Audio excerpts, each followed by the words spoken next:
Good afternoon, and welcome to the Senate.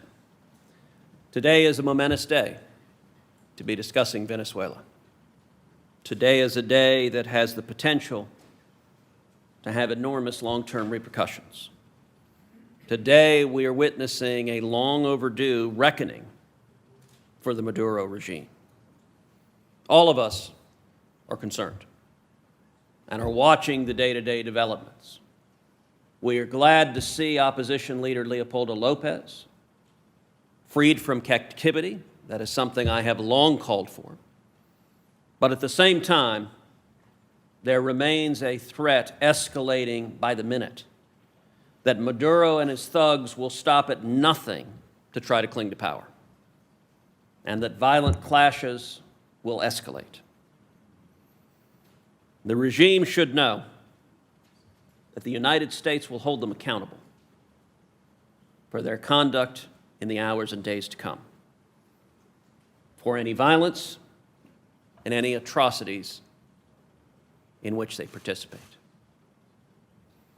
The stakes are high in Venezuela for the people of Venezuela and for the people of the world. Indeed, just a few weeks ago, Senate Foreign Relations Committee had a hearing on Venezuela that I believe was the first Senate hearing in history to have the participation of 3 Hispanic senators: myself, Senator Rubio, and Senator Menendez. All 3, interestingly enough, of Cuban-American heritage.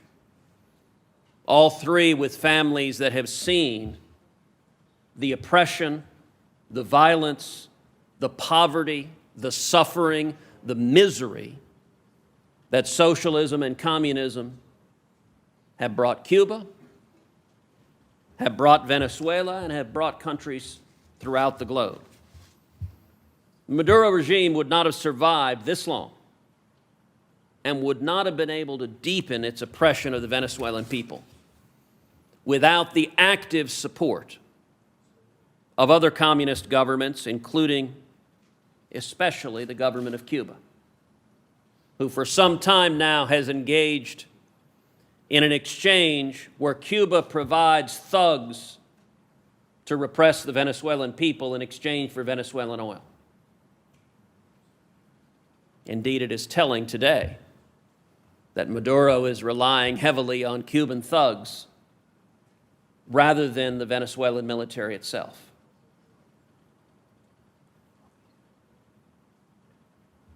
It's important for Americans to understand the depth of the cooperation between Cuba and Venezuela, and also between Russia and Venezuela.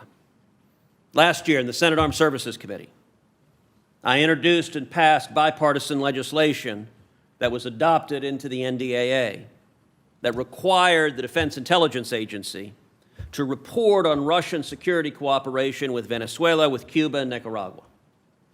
The report that the administration submitted is extensive, and it's worrying.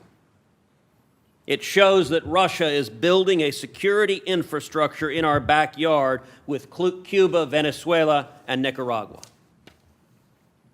Cuba supports Russian naval operations in exchange for credit and military equipment. In 2018 alone, Russia and Cuba signed a $50 million loan agreement for the purchase of Russian military hardware and replacement parts.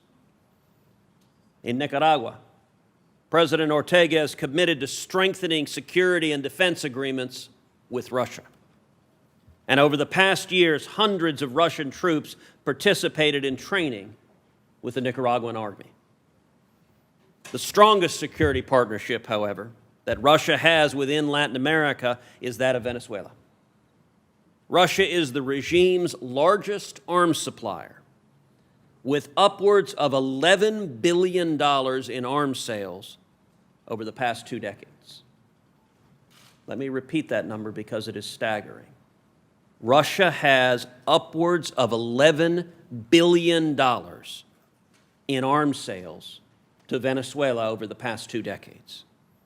Just last year, Russia deployed 2 Tu-160 Blackjack nuclear-capable bombers to the Venezuelan military. along with 10 attack helicopters the previous year. Maduro's regime in Venezuela is being in very significant ways propped up by both Russia and Cuba. And Cuban thugs play an integral part in keeping Maduro in power, despite the fact that his regime is illegitimate.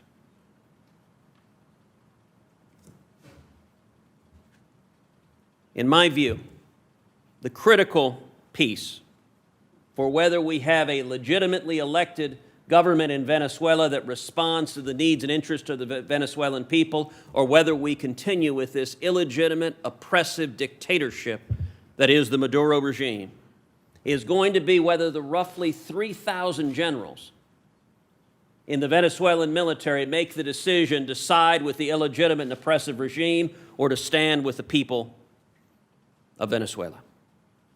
From the U.S. perspective, I think we need to see a combination of sticks and carrots. And on the Foreign Relations Committee, I've been pushing for exactly that. In other words, each of those generals should know that if they stand with Maduro against the Venezuelan people, they will face sanctions directly. They and their families will pay the price for standing on the wrong side of history. On the other hand, if they make the decision to stand with constitutional government, with legitimate government, with Juan Guaido, the legitimate leader in Venezuela, to stand for free elections in Venezuela, they will be making a decision that will benefit them and their families. One of the areas where Maduro has seen fit to plunder Venezuela concerns gold. Globally, gold has become a key way that bad actors conduct illicit financial activities. In Venezuela, the gold trade is Maduro's best and perhaps his last lifeline. In 2018 alone, Venezuela exported $900 million worth of gold to Turkey. What we need to bring about Maduro's downfall are smart, targeted sanctions aimed at the financial nexus he uses to keep his regime afloat. According to the U.S. Treasury Department, Turkey has been making large purchases of gold, almost certainly including illicit purchases from Venezuela. It's time to recognize that gold and other precious metals are a modern currency of choice for terrorists and despots and others who've been cut off from the global financial system. To cut off this lifeline, I've introduced legislation that says if a country or bank conducts precious metal transactions that are subject to sanctions, such as moving gold for Venezuela or Iran, then the Secretary of Treasury can take those transactions into account when deciding about a broader conclusion that such country or bank shall be designated as a jurisdiction of primary money laundering concern. The administration right now is in possession of a list of Turkish entities that are moving gold for Venezuela based on publicly sourced information. Let me also briefly address the issue of Hezbollah. Amid news reports that Hezbollah and other hostile actors are exploiting political uncertainty in Venezuela, I join with my colleague Chuck Grassley in voicing concerns to the State Department that our adversaries, including known and suspected terrorists, may be able to threaten American security via the southern border. We have to take a hard look at the conditions that are allowing Hezbollah to spread its malign influence globally. For too long, multiple administrations have ignored Hezbollah's steady takeover of Lebanon's state institutions. Today, in many ways, Hezbollah is Lebanon, and the government in Lebanon is Hezbollah. The United States will have to reassess our relationship with Lebanon as a result. The Obama administration was also aware of the potential for cross-border threats in 2016. According to news reports, it too was aware of Hezbollah's strategic networks throughout Latin America. The prospect of such bad actors in our hemisphere raises significant concerns about the safety and the well-being of the American people. should the American government not address these concerns head on, it would be an abdication of our responsibility to provide for the common defense. Let me finally speak directly to the Venezuelan people and to the generals in Venezuela. Let me start with the people of Venezuela. Know that the American people are with you. Know that we are lifting you up in prayer today, and we are praying that this long, horrific nightmare will soon come to an end. To the protesters, to the demonstrators who are standing up for freedom, who are speaking out against oppression, know that your voice is heard. It is heard not just throughout Venezuela, but across the globe. Truth is stronger than lies, and light is stronger than darkness. The American people are your friends, and I commend you for the courage to stand up to Maduro's crushing oppression. And to the generals, 3,000 some odd generals, you have a choice to make. Will you and your families bear the shame for decades to come of standing with a corrupt, oppressive, illegitimate dictator who has helped bring the proud country of Venezuela to its knees? Or will you instead make the right choice for your family, for your future, and for your country? Will you stand with the people of Venezuela? Will you stand with democratic institutions and legitimate governments? Will you stand for freedom, economic freedom? Venezuela was once one of the wealthiest countries in Latin America, and Hugo Chavez and Nicolas Maduro brought utter devastation and wreckage to that mighty economy. 3,000 generals have the ability to choose which path we are on. One path, if you stand with corruption, if you stand with oppression, could be a bloody path.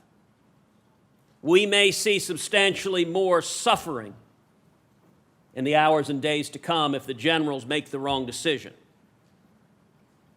But I tell each of you, there will be consequences if you participate in war crimes or atrocities against the people. Firing at protesters is making a decision that you and your children and your children's children will bear the shame of the wrong choice. And those generals with the courage to make the right choice, you likewise have the ability to be heralded by history as patriots, as heroes who chose to stand with the people instead of corrupt power.